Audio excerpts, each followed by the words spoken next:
from all around your lawn. I'm here to tell you how football is strong. Good morning and welcome to the GDFL Netball Show for round 3. Today, my name's Madge Anderton. Most of you will probably know me. I'm your host for today. Birdie has decided to move on to some greener pastures, and so we thank him for his time that he spent with us for about 4 or 5 years, I believe. So thanks, Birdie, for that. That's been wonderful, and you've brought lots to our show. With us this morning, joining us is Fiona Neal from Geelong West. Good morning, Fiona. Good morning, Madge. How are you today? I'm well, thank you, and welcome to leading our show today. Thank you. I'm just a fill-in, Fiona, so not going to be on it every week, but just filling in until we find someone else to do the show. How's life at Geelong West, Fiona? Really good. I'll have a chat about our game a little bit later, but we did have an exciting win in the A grade, so we'll have a bit more of a chat. But things are looking really, really positive down there for us, and you know, I think things are going to be a lot better this year than what they have been. So great, and I believe here on the Grapevine 7 wins. Obviously, I do the stats, so I see that there's been 7 games, so it's pretty pumping. Absolutely. Down there at the moment, which is fantastic for you guys. So well done. And new to our panel, our netball panel, is Donna Francese from Anarchy. Welcome. Good morning, Donna. Good morning. How are you? Yeah, good. Thank you. Lovely to have you, and thank you for joining us. So Donna will be our new panel member. So tell us how's life at Anarchy and a little bit quickly about yourself, Donna. Well, I've been here before. I was here about 3 weeks ago for Anarchy itself. So life's good out there, very busy. Lots of players turned up, and since the start of the season, the first game, a lot of players have come out of the woodworks. So very busy, Gavin and I, with the teams. And you're assistant coach? I am assistant coach to Gavin. With Gavin, I also coach the under-17s. Yeah. So big day day for me. Absolutely, but we're getting there. We're doing it well. We are. Great. Thanks, Donna. We'll chat a bit further about the games.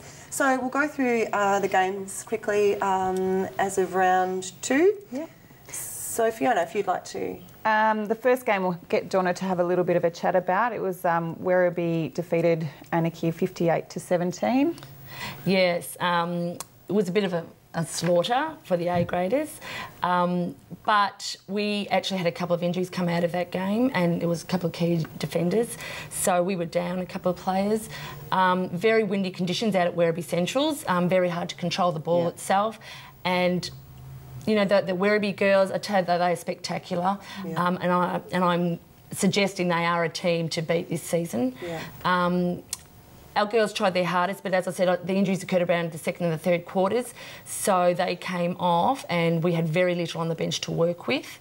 That's a problem. Yeah. And it is a problem because you know you've had your B grades and your C grades, and they've already played, so it's tough to bring anyone up above anyway. So, but yeah, we'll continue to strive and continue to go on and push through it, and work ourselves up to, you know, a win hopefully soon. That's great, yeah. Thanks, Donna. The next game we had Thompson versus Bannockburn, 61. Bannockburn defeated Thompson 30. Yeah. This sort of surprised me. This was one of the games that actually tossed up who was going to win here. I thought it'd be a lot closer than what it was. I'm not sure what happened on the day down there. From last week's results, I thought it was going to be a lot closer. But do you think it might have been the conditions, like or whether there may have been somebody out down at Thompson? Whether Bannockburn the week before had a few people out and now they've got them back, I'm not sure. And I guess that's something that we can ask them when they come up in the next few weeks. We can have a chat and see if there's been any changes. Next game we've got Winchelsea 70 defeated North Geelong 31. Again, Winchelsea is a team which is one of the powerhouses again, Werribee and Winchelsea, which, Donna, you will see in the future that these two teams are the teams you're trying to beat. But you just have to go for it. You have to be proud of your girls, you know, and down at West, our aim is to minimise our margins each time, and that's... You sort of set a boundary, don't you? So, like, for each quarter, OK, let's set this one at 1, 3, 4 goals, whatever, and then we'll try and beat that as you go along. And you're right, you do have to keep the girls' spirits up when you get to those better teams.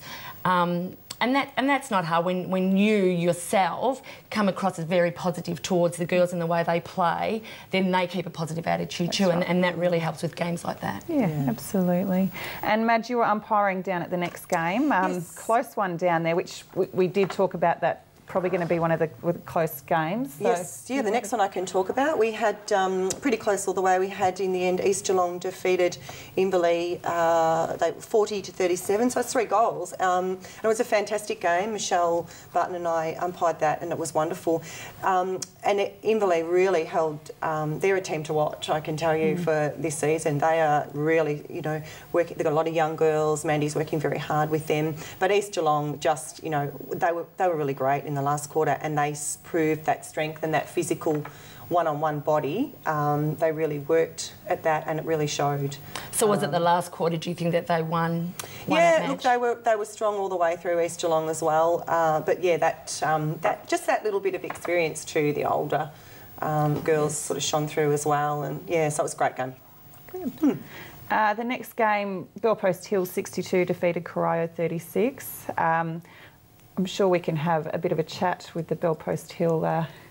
Yep, absolutely. We might coming do that. on next. We can. We've got Bellpost Hill, someone from there coming on. So I was a little bit surprised, I must admit, at that score. So we might sort of find out a little bit further. Amanda Grant's coming on about that one. So beautiful. And the last game was actually the West game up at Belmont. We defeated Belmont 44-31. So tell us about that one, Fiona. Fantastic. So exciting. Did you star Fiona? Like, were you best on ground? She's going to Come on, be honest. Absolutely not. Look, there's been a big change in our team this year. We've got 3 strong shooters down there, and they rotated throughout the whole game, in and out, and they are doing a superb job, and it's probably something that we haven't had in the past few years. Yep. We've really, really struggled with shooters, and also Laura Speed, who's come into our centre court.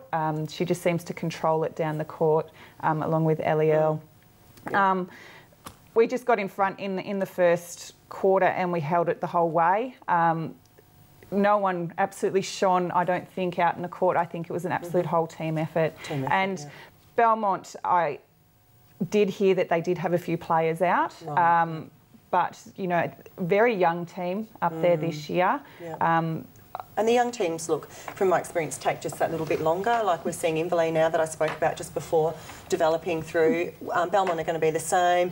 You know, you've had some younger players, and I think Aniki have in the past as well. And if you can keep them and keep them coming through, it does take just that little bit of time to get them with that physical stuff as well. Yeah.